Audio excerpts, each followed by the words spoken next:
बोले श्री सद्गुरुदेव भगवान की, बोले वृंदावन बिहारी लाल की, सत्य सनातन धर्म की, धर्म की अधर्म का, प्राणियों में विश्व का, गौ माता की, गंगा माता की, भारत माता की, सत्य सनातन धर्म की, सत्य सनातन धर्म की। ओम नमः पार्वती पतये हर हर। श्री राम जय जय राम। श्री राम जय जय राम।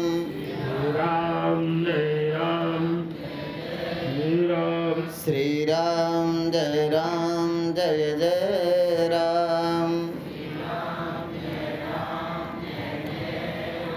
सत्य सनातन धर्म के भाग्य देन बहुजन्म समर्जितेन। हम सत्संग में बैठे एक दो जन्म का पुण्य नहीं है।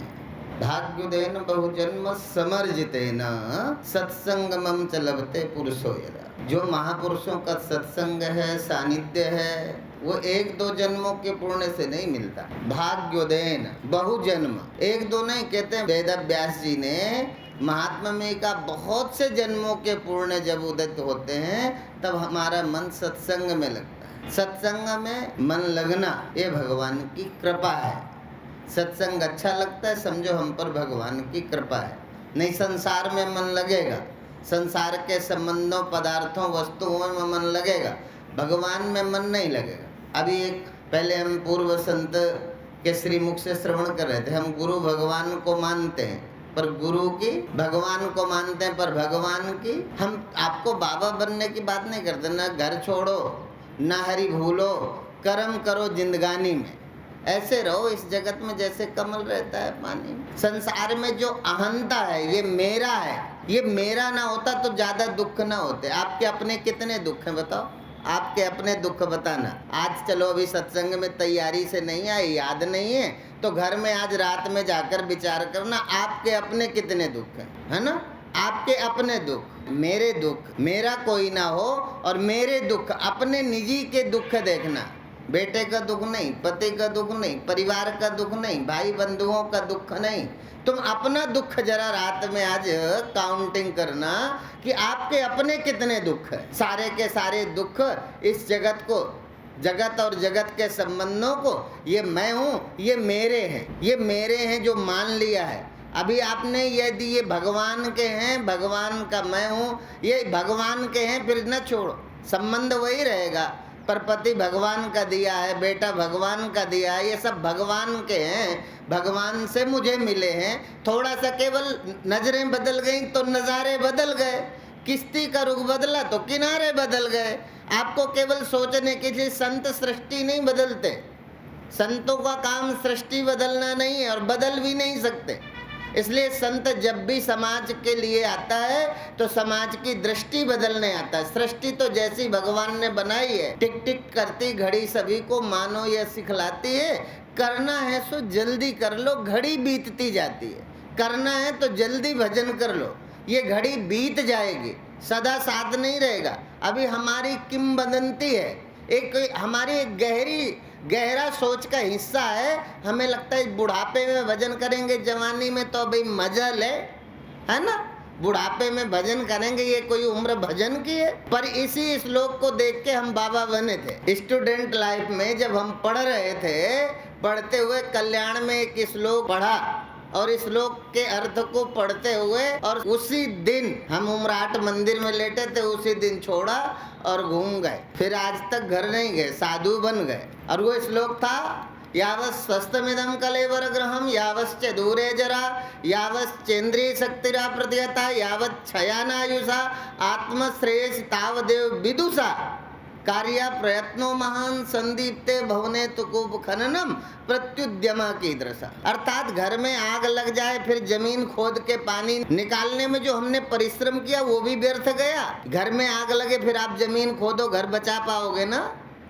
पानी निकाल के जमीन से घर की आग बुझा लोगे ना, घर बच जाएगा। जल गया। यदि पहले पानी की व्यवस्था होती तो आग लगते घर बचाया जा सकता था, थोड़ा बहुत जलता, पर पानी पहले तैयार नहीं था। ऐसे ही हमारे जीवन में पहले हमें लगता है बुढ़ापे में भजन कर लेंगे। भजन बुढ़ापे में नहीं होता, जरा भी कुछ ना हो सके जरा अवस्था में।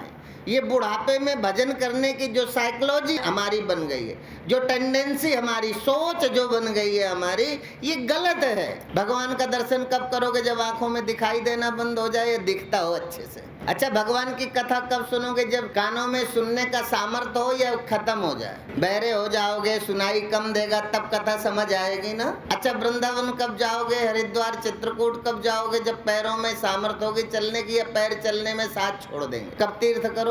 जो चलने में। तो ये सारी सामर्थ्य कब है? बुढ़ापे में होगी कि जवानी में, बचपने में? अच्छा, जिन्हें भी भगवान मिला है आपने देखा ना, ज्यादातर ध्रुव, प्रहलाद, जिनको भी भगवान मिला वो सब बचपन के भक्त थे। जो प्रारंभ में भक्त नहीं हुए वो बाद में भी भगवान को जल्दी। इसलिए हमारे को हर आहर निशम किम परिचिंतनीयम संसार मिथ्या शिवात्म तत्वम।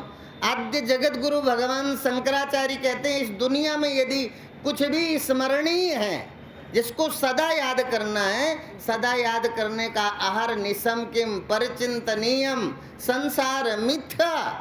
ये जगत मिथ्या है। मिथ्या जानते हो ना?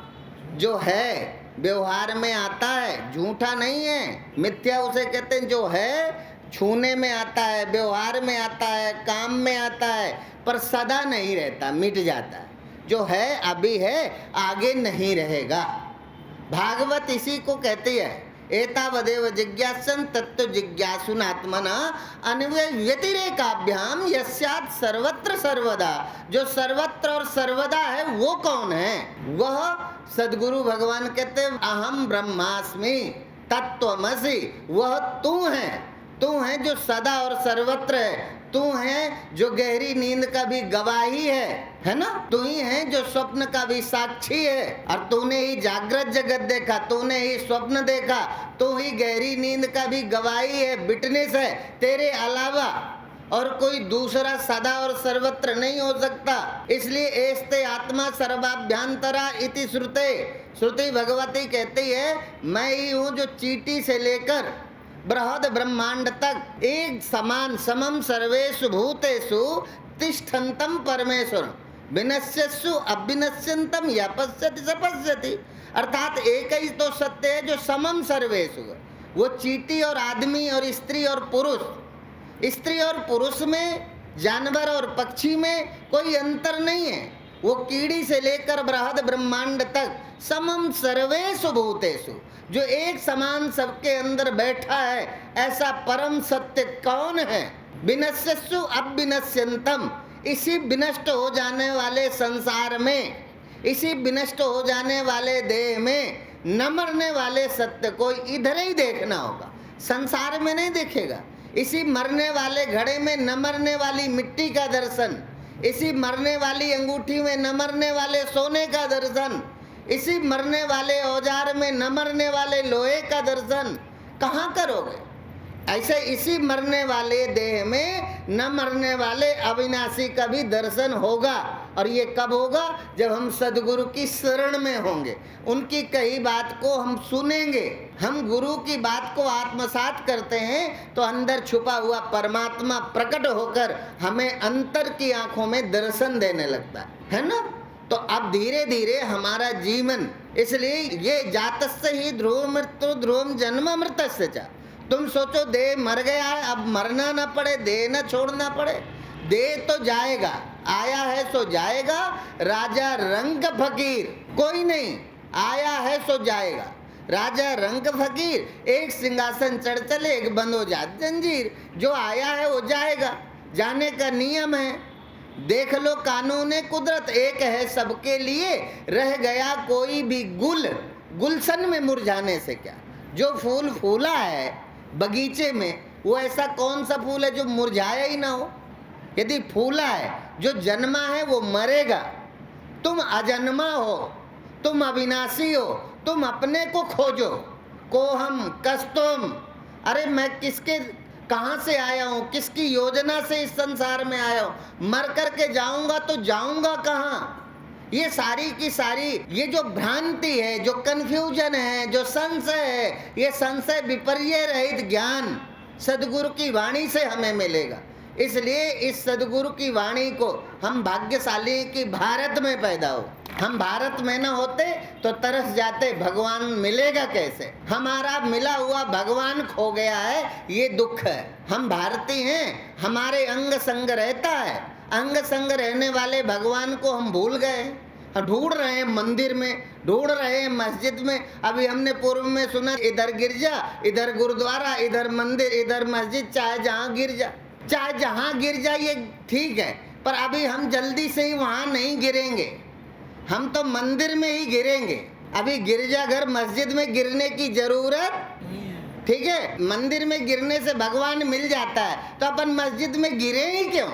गिरे तो तब जब हमारे मंदिर में ना हो, जब सब जगह है। जिस दिन मुसलमानों का अल्लाह हमारे मंदिर में मिलने लग जाएगा, उस दिन हम मस्जिद में खुदा को ढूंढ लेंगे। जब तक मुसलमानों को, इसलिए बंधुओं, हम आज भी हमारे ही धन से एक कौम खड़ी होती है, हम ही चद्दर चढ़ाते हैं, हम ही अपने बच्चों की मन्नत मानते हैं, हमारे धन से ही खा के समृद्ध होते हैं। हमारा धन, हमारा पैसा, हमारे पैसे से इनकी बिल्डिंगें बनी, और आज हमारे ऊपर ही अनुशासन करते हैं। और हमें गुलाम बनाने की जो साजिश, जो हमारे साथ बहुसंख्यक जहाँ भी हैं, और वो जब हमारे साथ अत्याचार करते हैं, आज भी हमारा, तुम्हें हनुमान जी नहीं दे सकते, तुम्हारी कामना की पूर्ति राम नहीं कर सकते, तो किसी कवर में जाके तुम्हें शांति मिल जाएगी। और हम नहीं जाते तो कौन सा हमारे ऊपर दुख का पहाड़ टूट गया। हम नहीं मानते तो कौन सा हमें बीमारी लग गई, कौन सा हमें दुख है, कौन सी गरीबी है। गरीबी हमारे दिमाग की है। ये तुम्हारे कर्म, धनानि भूमौ पशवश्च गोष्ठे नारी गृहद्वार जनश्मशाने। ये धनानि भूमौ पशवश्च गोष्ठे नारी गृहद्वार जनश्मशाने देहश्चितायाम। ये देह जो है कर्मानुगो गच्छति। मुद्दा ये है कि धर्मानुगो गच्छति जीव एका। ये दुख और सुख जो मिल रहे हैं, ये हमारे अपने कर्म के सिवा भगवान भी हमें दुख सुख अलग से नहीं देते। इसलिए यदि आज दुखी हो तो समझो आपका कोई पूर्व पाप कर्म जागृत हुआ है, इसलिए अब इस जन्म में कोई पाप नहीं करेंगे, ताकि अगला जन्म हमारा सुख से बीते। आज पाप करना बंद कर दो, अगला जन्म ठीक। इसलिए धीरे धीरे हम उदारता के पूर्वक बोलते हुए, ये अभाव रहा है कि हमारे धर्म गुरुओं की जो वसुधैव कुटुंबकम की जो परंपरा है, और इस वसुधैव कुटुंबकम के उपदेश ने हमें तो सबके साथ प्रेम से रहना सिखाया है, पर अन्य संप्रदायों के लोगों ने अपनी जाति को केवल जिहाद सिखाया है, और उन्होंने अपनी जात के अलावा काफिरों का कत्ल कर देना। जो अल्लाह की बात नहीं मानता, जो इबादत नहीं स्वीकार करता, जो इबादत नहीं करता अल्लाह की, वो काफिर है, उसे मार देने में पुण्य मिलता है। ऐसा जाकिर नाइक बोलता है। मुस्लिम धर्म गुरु जो मुस्लिमों का नेतृत्व करते हैं, जाकिर नाइक को सुनो, उसने कहा ऐसे लोगों को मार दो, ठीक है ना, वो काफिर है, उसका कत्ल करने में अल्लाह के यहाँ पुण्य मिलेगा। जब मर के जाओगे तो स्वर्ग में हूर मिलेंगी भोगने के लिए, ठीक है। तो अब ऐसा भी हमें सहिष्णु तो होना है, पर बुद्धू नहीं बनना। हम किसी को सताने का उपदेश नहीं करते, पर हम किसी को बढ़ावा भी न दें। और ध्यान रखो, जिस दिन तुम अपने भगवान पर विश्वास करना सीख जाओगे, उस दिन जीवन के आधे दुख आपके दूर हो जाएंगे। अपने भगवान पर विश्वास करो। हनुमान जी ने बड़े से बड़े काज, हनुमान जी जैसा सामर्थ्य जो राम के जीवन में आए संकट को भी दूर करने में अपनी भूमिका निभाते हैं, ठीक है। ऐसे हनुमान जी का स्मरण करना भी, हनुमान जयंती निकल गई, रामनवमी निकल गई।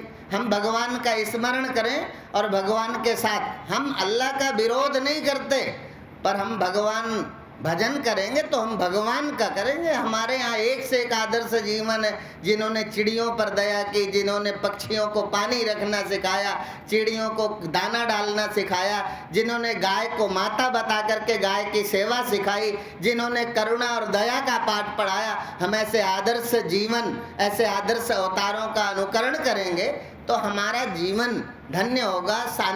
शांति किसी को मारने से नहीं मिलती, शांति तो किसी को माफ करने से मिलती है, शांति किसी का धन छीनने से नहीं मिलती। इसलिए कहा जो बटोरा जाता है वो विषाद होता है, जो बांटा जाता है वो प्रसाद होता है। जो बांट दिया वो प्रसाद हो गया, जो बटोर लिया वो जहर हो गया। और जहर का काम तो मार नहीं है ना। इसलिए जातस्य ही ध्रुव मृत्यु ध्रुवम जन्म मृतस्य च। ये जो जन्म मिला है, शरीर मिला, ये न रहेगा। शरीर न रहेगा, तुम रहोगे। इसलिए जगत को मिथ्यात्व समझते हुए अपने आप का अनुसंधान करना ही सत्संग की उत्तम साधना है। और सत्संग जीवन का सबसे बड़ा तप है कि जब हम सत्संग में जाएं तो संकल्पित हो। जैसे आज हमारी परंपरा हम दो, पहले था हम दो हमारे दो, अर्थ है हम दो हमारा एक, ठीक है ना। ऐसा ही है ना, ज्यादातर मुझे लगता हो गया। अब यदि दो ना होता तो भगवान ने तुमको सब कुछ दो दो दिया है ना। देखो आप अपने शरीर में दो दो दिया है ना सब कुछ। आपको दो हाथ, दो आंख, दो कान, दो नासिका छिद्र क्यों दिया? एक स्पेयर क्यों दिया? एक से भी काम चलता। ये था कि ये शरीर है, कभी ना कभी बिगड़ेगा, तो एक बिगड़ेगा, एक से काम चल जाएगा। पर भगवान ने हार्ट एक दिया, दिल दो दिए, हार्ट एक है। तो दिल में एक ही रहनी चाहिए, है ना। शादी हो गई तो दिल में एक ही हो, पड़ोसन नहीं आए, ठीक है। पति हो, पड़ोसी ना हो, ठीक है। दिल एक दिया, दिल में हमेशा एक एक रखो, बाकी दो हैं। तो जब भगवान ने दो आंख दी, दो किडनी दी, तो संतान भी दो। चूंकि एक लोगे ना तो फिर रोते ही रहोगे, रोना मिटेगा नहीं, उसको डांट सकते नहीं। दूसरे से विवाद हो जाए तो कमजोर पड़ जाओगे, चूंकि संतान एक है, वंशनाश का डर है। तो दो तो हर चीज है। भगवान दो क्यों देते? भगवान बुद्धू थे जो दो आंख दी है। अब तुम भगवान से ज्यादा बुद्धिमान बन गए हो, इसलिए जीवन में रोना है। असल में जीवन का रोना कब मिटेगा? जब आप भगवान की समझोगे। परित्राणाय साधूनाम विनाशाय च दुष्कृताम्। भगवान करुणा करते हैं, दया करते हैं, गाय की सेवा करते हैं, भगवान यज्ञ करते हैं, मंदिर बनाते हैं, भगवान गरीबों के लिए भंडारा करते हैं। तो जो भगवान करते हैं, हम भगवान को प्यार करते हैं और भगवान से विपरीत करना चाहते हैं। भगवान पाने की कामना है, काम सब भगवान के विपरीत करना चाहते हैं। इसलिए जो काम भगवान करते हैं जन्म लेके, उनकी थ्योरी को आप पढ़ो कि भगवान ने जन्म लेके क्या क्या किया है, उसी ढंग से अपने जीवन में कर्मों को जगह दो, उसी तरह के जीवन में कर्म करना प्रारंभ करो। फिर धीरे धीरे देखो कि आपके अंदर ही छिपी हुई शांति धीरे से जगेगी, प्रकट होगी, और आप उसकी छाया में आराम से विश्राम करोगे, है ना। इसलिए चली जा रही है जीवन की रेल, खिलौना समझ के इसे यूं न खेल। कुशल कारीगरों ने इसको बनाया, बड़ी अक्लबंदी से इसको चलाया, पड़ा इसके इंजन में कर्मों का तेल। जैसे कोई गाड़ी बिना तेल ईंधन के नहीं चलती ना, ऐसे ये जीवन की रेलगाड़ी है, ये भी कर्म रूपी तेल से चलती है। तो इसमें ऐसा तेल डालो कि आपको ये भगवान के पास ले जाए। कैसा तेल डालो कि जो मधुशाला ले जाए? कैसा तेल डालोगे? जेल ले जाए? तो ऐसा तेल डालो कर्म का कि आपको भगवान के पास ले जाए। तुम जा सकते हो, ये तुम्हारा चुनाव है, तुम्हें जाना कहाँ है, तुम्हें और कोई नहीं ले जा सकता। आत्मदीपो भव, अपने कल्याण के लिए आपको अपने अंदर का दीपक जलाना होगा। हम तो जलाने की तरकीब बता सकते हैं, जलाना खुद पड़ेगा। हमने सारा मटेरियल इकट्ठा कर दिया, अब उस दीपक का। इसलिए आत्म कल्याण जो चाहते हैं वो अपने अंदर का दीपक स्वयं प्रज्वलित करें, फिर देखो जीवन में अंधेरा नहीं होगा। अभी तो हमने कथा सुना है, वो वही है, अंधा वरे कसौटी पीछे पड़ा चवा। साधु बोल के गए, तुम ज्यों के त्यों हो गए जाते घर, है ना। तो वो ये काम नहीं चलेगा। इसका श्रोतव्यो मंतव्यो निधिध्यासितव्य। इसके आत्मज्ञान के अप्रोच के लिए श्रवण मनन और निधिध्यासन आवश्यक है। जब तक हम श्रवण मनन निधिध्यासन नहीं करेंगे, तब तक आत्मज्ञान की कितनी भी चर्चा सुन लें, सुनते हुए तो शांति होगी, विश्राम मिलेगा, पर धीरे से फिर वही अशांति, वही कोलाहल, वही संसार का कौतूहल हमारे मन में फिर आ जाएगा, फिर दुखी करेगा। इसलिए जो सुना है श्रवण मनन और निधिध्यासन, ये साधना है। ये साधना के 3 चरण हैं। इन तीनों चरणों के अनुसार जब आप आगे बढ़ोगे तो आपके जीवन में 7 भूमिकाओं का जागरण होगा। वो 7 भूमिकाएं जो ज्ञान की हैं। बोले सद्गुरुदेव भगवान की, बोले सत्य सनातन धर्म की।